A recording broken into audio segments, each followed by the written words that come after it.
우리 함께 예배드리는 우리 성도님들,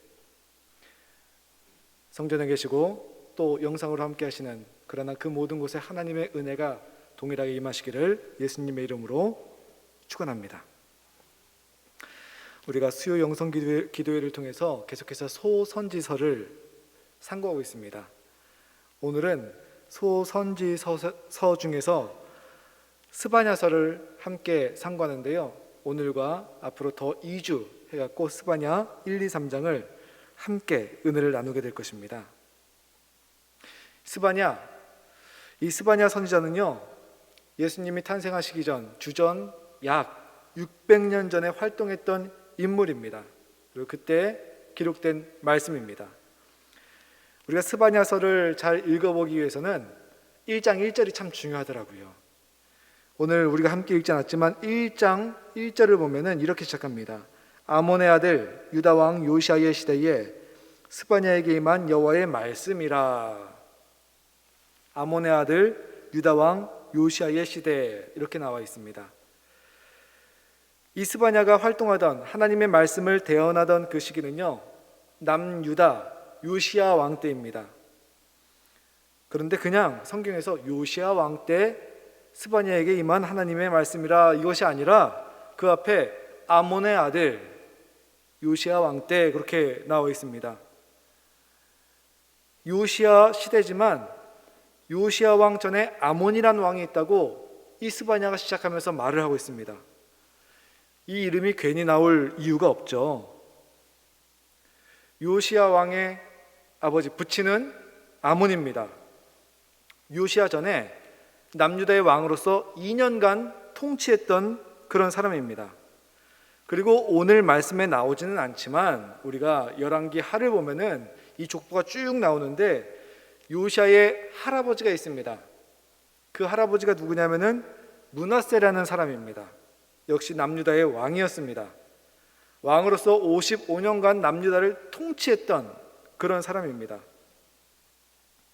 그런데 이 요시야의 조부였던 므낫세, 그리고 부친이었던 아몬, 므낫세와 아몬은요 공통점이 하나 있습니다. 뭐냐면은 이 남유다의 역사가 345년 정도 되거든요. 345년의 역사에 약 20명의 왕들이 남유다를 통치를 했습니다. 그 20명의 왕 중에는 좀 신앙과 인격이 부족하여서 하나님이 제시하신 그런 그 길을 완전하게 따르지 못한 그런 사람도 있습니다. 하지만 대체로 그래도 남유다의 왕들은 그래도 선정을 베풀었습니다. 그런데 그 중에 돌연변이 같은 사람이 한 명 있었어요. 유다의 14대 왕 므낫세입니다. 어린 나이 12살에 왕으로 등극을 했습니다. 그리고 55년 동안 통치를 했는데 그 55년 동안 통치를 할 때 대부분 했던 행동이 뭐냐면은 하나님의 말씀과 하나님의 법 정반대로 행동했던 사람이 바로 므낫세였습니다. 이 므낫세의 아버지가 누구냐면은 히스기야 왕이에요. 우리가 잘 알고 유명한 또 성군으로 불리는 히스기야 왕입니다. 그런데 히스기야 왕에게서 므낫세 같은 이렇게 어떤 시대의 돌연변이 같은 아주 사악한 인물이 어떻게 났는지 성경을 읽다 보면은 이해가 가지 않습니다. 아버지 히스기야와 다르게 이 므낫세는 완전히 다르게 악하게 살아갔던 인물입니다. 우리가 히스기야 하면은 떠오르는 게 두 가지 있죠. 첫 번째 뭐냐면은 아수르가 예루살렘을 포위했을 때, 그때 하나님을 의지하여서 아수르의 위협을 물리쳤던 사람입니다. 또 하나가 이제 병이 들었을 때 그 병이 고쳐지는, 하나님의 능력에 의해서 고쳐지는 그런 것을 우리가 알 수가 있습니다. 그래서 히스기야 왕 때는 아수르로부터 이 남유다의 위협을 지킬 수가 있었습니다. 그런데 히스기야의 아들 이 므낫세는 그 현장을 목격했잖아요. 하나님의 능력도 목격을 하고 하나님의 능력으로 이 나라가 지켜지는 것을 목격했는데 자신이 왕이 되고 나서 한 게 뭐냐면은 아수르를 찾아갑니다. 그리고서 아버지 히스기야 왕은 아수르를 물리쳤지만 아들 므낫세는 아수르에 대해서 충성을 맹세합니다. 그리고 조공을 바치기 시작합니다. 그래서 어떤 사람들은 이 므낫세를 보고서 아수르의 개 노릇을 했다, 굴복했다, 뭐 이런 식으로 표현을 하기도 합니다. 특히나 당시에 힘 있는 나라였던 아수르, 그리고 또 바벨론, 힘 있는 나라다 보니까 그 나라의 수호신 있잖아요. 그 나라의 신들, 그 신들도 아마 힘이 있을 것이다 그랬고, 아수르와 바벨론의 종교와 신을 수입해서 제사를 지냅니다. 그리고 가나안 땅의 원주민들이 믿었던 바알 신앙, 이것도 다시 회복을 시켜버립니다. 그리고 우상에게 제사를 지낸다고 하면서 이 므낫세는요, 자기 아들 중에 한 명을 불에다가 던져갖고 제물로 바쳤던 인물입니다. 자신의 왕위를 끝까지 유지하기 위해서 외국과 손을 잡고 이 남유다 백성들, 자기가 다스리는 그 백성들을 포갑으로 다스렸던, 그래서 원성을 사면서 55년 동안 통치를 했던 아주 악한 왕이었습니다. 왕이러니 그 나라는 얼마나 정치, 종교적으로 얼마나 암흑기였겠습니까? 또 얼마나 타락했겠습니까? 55년 통치 후에 그 아들 아몬이 왕이 되어서 2년간 이어받아서 통치를 하는데, 그 2년이라는 시간은 뭐냐면은 므낫세 왕이 이제 퇴위를 하고 다른 왕이 올라왔으니까 얼마나 기대가 있겠습니까? 근데 역시나 똑같은 길을 걷다 보니까 므낫세 시대와 별다를 바 없다 보니까 신하들이 아몬을 끌어내린 겁니다. 그래서 왕의 자리에서 내려오게 되는 겁니다. 그리고 나서 그 아들 요시아가 16살의 어린 나이로 왕에 즉위하게 됩니다. 그런데 이 요시아가 16살의 나이에 남유다의 왕으로 즉위를 하게 되는데, 그 즈음에 역사가 하나님에 의해서 한번 크게 흔들립니다. 어떤 일이 있었느냐? 고대 근동의 맹주, 당대 최강 아수르, 이 아수르가 제국이잖아요. 그러니까 속국들이 많잖아요. 그런데 아수르가 약간 틈을 보이자 이 속국들이 곳곳에서 반개를 들고 반란을 일으키는 겁니다. 그리고 외적이 아수르에 침입을 해갖고 굉장히 혼란한 상황이 연출이 됐습니다. 이런 혼란한 상황 속에서 아수르가 계속해서 관심 두고 관리하던 이 남유다에 대해서 더 이상 신경을 쓸 수가 없게 된 거예요. 이 틈을 타서 요시아가 왕이 되고 나서 아수르로부터 정치적, 그 다음에 종교적 관계를 단절하고 독립을 선언을 합니다. 그리고 이 요시아 왕은 이 남유다가, 이 유다가 하나님의 백성이기 때문에 여호와 신앙을 회복하자 하면서 대대적으로 종교 개혁을 단행을 합니다. 그래서 열왕기하 23장에 보면은 이 요시아가 종교 개혁, 신앙 회복 운동을 함으로써 이스라엘에서 역대 임금 중에 가장 훌륭한 왕으로서 기록되는 것을 볼 수가 있습니다.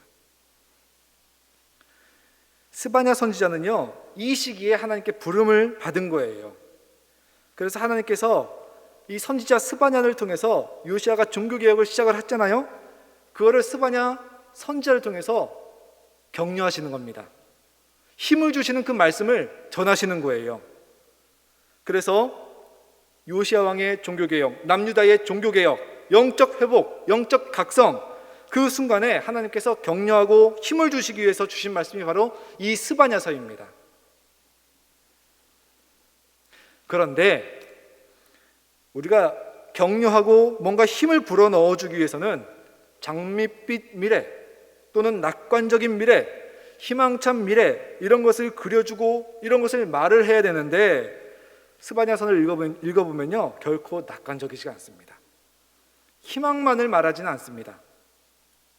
오히려 회개하지 않으면 하나님의 심판이 확정돼 있다, 그리고 회개하자면 이거 실현될 것이다, 그렇게 말을 합니다. 그래서 격려하고 힘을 주기 위해서 하나님께서 주신 말씀이 스바냐서이지만 그 안에는 회개와 각성을 촉구하는 그런 말씀으로 이루어져 있습니다. 그렇게 회개해야 될 사람들, 각성해야 될 사람들 중에 하나님께서 오늘 말씀 12절과 13절을 보면은, 특별히 12절을 보면은 하나님께서 등불을 켜들고 예루살렘 구석구석을 뒤져서 찾아낼 사람들, 그런 사람들을 말을 합니다. 그런 사람들이 어떤 사람이냐? 이걸 다른 번역으로 보면은 팔자가 늘어져서 말하기를 하나님이 무슨 복을 주랴, 무슨 화를 주랴, 이렇게 말하는 사람들. 하나님이 무슨 복을 주랴, 하나님이 무슨 화를 주랴, 이렇게 말하는 사람들을 하나님께서는 찾아갖고, 구석구석에 있는 사람들을 찾아갖고 벌 주시겠다, 이렇게 말씀을 하십니다. 그런데 야, 하나님이 무슨 복을 주시고 하나님이 무슨 화를 주시냐, 이렇게 말하는 사람들은요, 하나님을 믿지 않는 사람들이 아닙니다. 전에는 하나님을 믿었던, 하나님을 경외했던, 섬겼던 사람들입니다. 그러나 지금은 신앙을 떠나서 변질된 사람들이 바로 이렇게 말을 한다는 겁니다. 예배 생활, 교회 생활은 하였지만, 그러나 지금은 가슴이 아주 냉랭해져 갖고 신앙이 변질된 사람들, 이런 사람들이 이렇게 말한다는 거예요. 하나님은 복도 내리지 않으시고 화도 내리지 않으시고 목석 같은 분이시다. 하나님은 복도 내리지 않으시고 화도 내리지 않는 무관심한 분이시다. 하나님은 복도 내리지 못하시고 화도 내리지 못하시는 무능한 분이시다. 하나님을 목석같이 무관심한 분으로, 또 기대할 가치 없는 무능한 그런 존재로 이렇게 취급해버립니다. 그래서 하나님의 존재와 하나님의 성품과 하나님의 능력을 불신하고 무시하는 사람들, 그래서 하나님 믿어도 쓸데없다고 말하는 사람들, 그래서 가슴이 아주 냉랭해진 이런 사람들, 하나님은 이런 사람들 회개와 각성을 촉구하시는 겁니다, 지금요. 그런데요, 사실 우리가 신앙생활 하다 보면은 이게 성경 말씀, 하나님은 나에게 복도 화도 내리지 않는 분이다, 하나님은 나에게 관심도 없으신 분이다, 이런 분으로 여겨질 때가 있습니다. 우리가 정말 선한 일, 하나님이 원하시는 일을 했음에도 불구하고 그 결과가 기대에서 어긋날 때, 또 때로는 그 결과가 좀 비참하게 나올 때, 우리가 그때 뭐라고 말합니까, 여러분? 하나님이 살아계시면 나에게 이렇게 못하지, 이런 말 해보셨나요? 또 하나님이 보고 계신다면 나에게 이렇게 하시면 안 되지, 이런 경우 동일한 말이에요. 하나님은 복도 화도 내리지 않는 분이시다. 그래서 하나님의 존재에 대해서 회의도 느끼고요, 하나님이 계시다는 거 믿어는 집니다. 믿는다고 하지만 그러나 하나님은 나에 대해서 무관심한 분이시다, 이렇게 생각도 하고요, 하나님이 내 기도 들으시는 건가? 의심도 되고 낙심도 됩니다. 더 나아가서 궁극적으로는 내가 구원받은 거 맞아? 나 하나님 자녀 맞아? 때로는 구원이 흔들릴 때도 있습니다. 이런 가운데 우리 가슴이 점점점 냉랭해지는 겁니다. 차가워지는 겁니다, 여러분. 그래서 오늘 이스바냐 1장을 통해서 하나님이 내게 관심 없는 분처럼 느껴질 때, 그래서 우리 믿음이 흔들릴 때, 그래서 우리 마음이 차가워지고 우리 가슴이 냉랭해질 때 우리는 어떻게 해야 되는가? 두 가지를 함께 나누고자 합니다. 첫 번째, 우리가 그렇게 가슴이 냉랭해질 때 어떻게 해야 되느냐? 하나님 앞에 솔직하게 나와야 됩니다.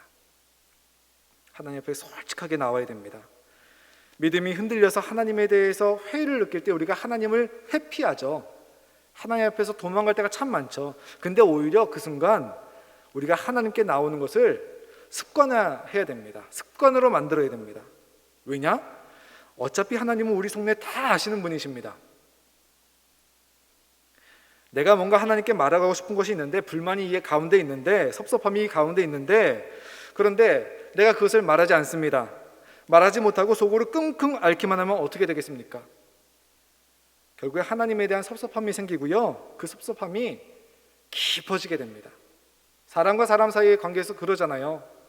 뭔가 할 말이 있는데, 뭔가 불만이 있는데 그것을 말하지 못하면 속으로 끙끙 앓고 있다면 관계가 소원해지는 것이죠. 그리고 하나님에 대한 섭섭함이 깊어지고 그 다음에 신앙이 흔들리면 그 다음으로 가슴이 점점점 차갑게 냉랭하게 변해버리는 겁니다. 그리고서 그 입에서 나오는 말이 뭐냐면은 하나님은 복도 화도 주지 않는 그런 분이다, 이렇게 말을 하는 겁니다. 그래서 여러분, 무슨 일이 있어도 언제든지 하나님 앞에 나오는 습관을 들여야 됩니다. 하나님 정말 제 기도 들으시는 겁니까? 남들 기도 다 들어주신 것 같은데 왜 난 이런 거 없습니까? 섭섭할 때 이거 갖고 그대로 나오시기 바랍니다. 어차피 하나님 우리 속내 다 아시는 분이십니다. 그렇기 때문에 솔직하게 하나님 앞에 나와서 토로해야 됩니다. 솔직하게 말을 해야 됩니다. 우리가 무슨 일이 있어도 하나님 앞에 나오는 그 습관이 있다면은 그러는 동안에는 우리가 잘못될 수가 없습니다. 의심이 생기면 의심을 하나님께 말하면 되는 것이고요, 연약함이 생기면 연약함을 하나님께 고백하면 되는 겁니다. 하나님 정말 저 잡아주지 않으시면 저 큰일 납니다. 저 쓰러집니다. 저 도저히 이거 이길 힘 없습니다. 이렇게 솔직하게 하나님께 말해야 됩니다. 그러면 어떤 형태로든지 하나님의 도움을 우리가 경험할 수가 있습니다. 그래서 언제든지 무슨 일이든지 하나님 앞에 나오는 습관, 이 습관을 가져야 됩니다. 하나님 앞에 솔직해지는 습관, 이 습관이 우리에게 들여져야 됩니다. 이것만 잊어버리지 않으면 우리가 어떤 문제에 있어든지 우선순위를 정할 수가 있을 것 같습니다. 그래서 어차피 하나님은 우리 속내 다 아시니까 하나님 앞에서 우리가 무슨 무슨 척 할 필요가 없습니다. 때로는 우리가 하나님 앞에 정말 면목 없고 뻔뻔한 것 같고 하나님에게 화가 나고 섭섭한 것이 있을 때 무슨 척 하지 말고 하나님 앞에 나오는 것, 그것을 습관할 수 있는 여러분과 제가 되기를 예수님의 이름으로 축복합니다. 두 번째, 우리가 하나님이 내게 관심 없는 분처럼 느껴질 때, 그래서 믿음이 흔들릴 때, 가슴이 냉랭해질 때 우리 어떻게 해야 되는가? 두 번째는 다시 순종해야 됩니다. 다시. 하나님은 복도 화도 주지 않는 그런 목석 같은 분이시다, 무관심한 분이시다, 능력 없는 분이시다, 이렇게 말하는 이 사람들도요, 처음 신앙생활했을 때, 처음 하나님을 만났을 때 아마 가슴이 뜨거웠을 겁니다. 그런데 이제는 가슴에 차디찬 재만 남아버린 거예요. 그래서 하나님에 대해서 기대감이 전혀 없고요, 냉랭함만이 자리 잡고 있는 겁니다. 여러분, 우리도요, 하나님을 처음 만났을 때, 그리고 신앙생활 처음 시작했을 때 그 열정, 그 감격 다 있으셨죠. 기도하는 것에 시간 가는 줄 모르고요, 교회 오는 것이 기쁘고요, 하나님 일하는 것 정말 힘든 줄 모르고 아까운 줄 모르고 열심히 했습니다. 열정적으로 임했습니다. 다 그런 경험 있으실 것입니다. 그런데 지금은 어떠십니까? 아직도 여전히 그렇게 뜨거운 마음이 있다면 정말 감사한 일이죠. 그런데 혹시 그 열정이 식어지고 가슴에 냉랭함이 자리 잡아서 하나님에 대해서, 교회에 대해서, 성도에 대해서, 내가 한 기도에 대해서, 예배에 대해서 별 기대 없이 신앙생활을 하고 있다? 이거 큰 문제가 됩니다. 가만히 한번 생각해 보시기 바랍니다. 하나님에 대한 뜨거운 마음이 있었는데, 열정이 있었는데, 그런데 그 열정, 그 뜨거움이 언제부터 이것이 식기 시작했지? 답을 말한다면은 불순종입니다. 불순종의 순간부터 아마 그것이 식기 시작했을 겁니다. 하나님에 대한 불순종이 우리 삶에서 시작됨으로써 점점 그 열정이 식어졌을 겁니다. 내가 하나님 없이 한번 살아보겠다, 하나님 없이 나는 잘 살 수 있다, 이렇게 생각해서 하나님의 말씀에 대해서 불순종을 시작했을 때, 그럴 때 하나님과 나와의 관계가 파괴되고 우리 삶에서 하나님이 활동하실 수 있는 영역이 점차 줄어들고 결국에는 하나님이 활동하실 수 있는 우리 삶의 영역이 없어져 버리는 겁니다. 그렇게 하나님과 거리가 멀어지고 하나님이 활동하시는 것을 경험할 수 없으니까 자연스레 열정이 식어버리죠. 하나님에 대한 기대감이 없어져 버리죠. 그러니까 가슴에는 타다 남은 잿더미밖에 없는 그런 냉랭한 사람이 될 수밖에 없는 겁니다. 그리고 하나님은 복도 화도 주지 않는 분이다, 이렇게 말을 하는 겁니다. 그렇다면 어떻게 하면 우리가 다시 하나님에 대한 열정을, 그 뜨거움을 회복할 수 있나? 이 가슴의 냉랭함이 불순종에서 시작이 되었습니다. 그러니까 당연하게 이 불순종을 회개해야 되죠. 하나님 없이 살아보겠다, 하나님 없이도 나 잘 살 수 있다, 그렇게 한 그 불순종의 죄 회개해야 됩니다. 특별히 이 냉랭함의 시작이었던 첫 번째 불순종, 요거를 찾아서 회개해야 됩니다. 그래서 기억이 나지 않는다면 하나님께 물어봐야죠. 하나님, 저의 첫 번째 불순종이 무엇입니까? 물어보고, 그래서 하나님께서 생각나게 하시면 철저하게 그 첫 번째 불순종을 회개해야 됩니다. 그리고 다시 순종으로 나가면 됩니다. 하나님 찾고 말씀 속에서 하나님의 뜻과 길을 따르는 다시 첫 번째 순종, 이것을 시작하면 됩니다. 그러면 우리 가슴이요 점차 따뜻해지고요, 더 나가서 뜨거워질 수가 있습니다. 많은 분들이 하나님과의 첫사랑 회복을 원하며 기도하고 있습니다. 과거에 뜨거웠던 신앙생활을 그리워합니다. 그래서 이렇게 저도 이제 신앙생활 하면서 또 많은 사람들을 만나는데, 그 중에 어떤 분들 보면은 지금은 신앙생활 안 하는데 과거에 제가 뭐 교회에서 청년부 회장이었습니다, 무슨 일을 했습니다, 과거에는 열심히 교회 다녔습니다. 다 과거예요. 과거를 그리워하지만 지금은 냉랭해진 그런 사람들입니다. 이것을 회복하기 위해서는, 다시 뜨거워지기 위해서는 다시 순종하는 그 방법밖에 없습니다.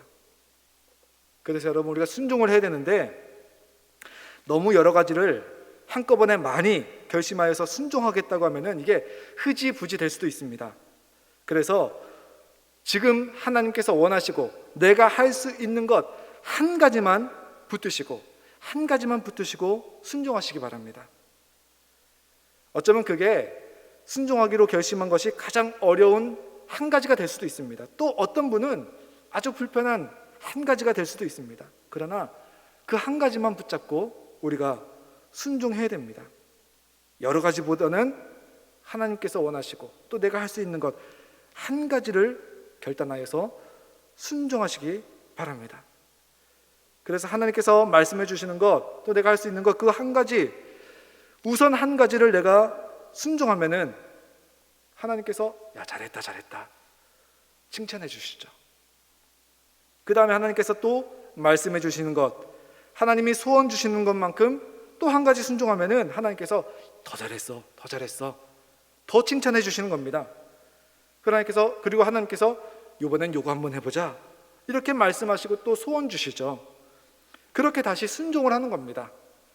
그 순종이 가장 내가 할 수 있는 것, 하나님 원하시는 것 한 가지를 순종함으로써 점차 순종의 선순환이 되어야 되는 겁니다. 그렇게 해서 순종이 우리 생활에서 일상화가 되면은 그 다음에는 하나님께서 우리 삶에서 통치하시는 영역, 하나님이 활동하시는 영역이 점차 넓어지는 거죠. 그것을 바로 성령 충만이라고 합니다, 여러분. 그럴 때 우리는 하나님에 대한 뜨거움, 하나님에 대한 첫사랑 반드시 회복하게 됩니다. 첫사랑을 회복하고 싶습니다. 뜨거움을 다시 한번 회복하고 싶습니다. 말이 아니라 우리는 다시 순종으로 나가야 됩니다.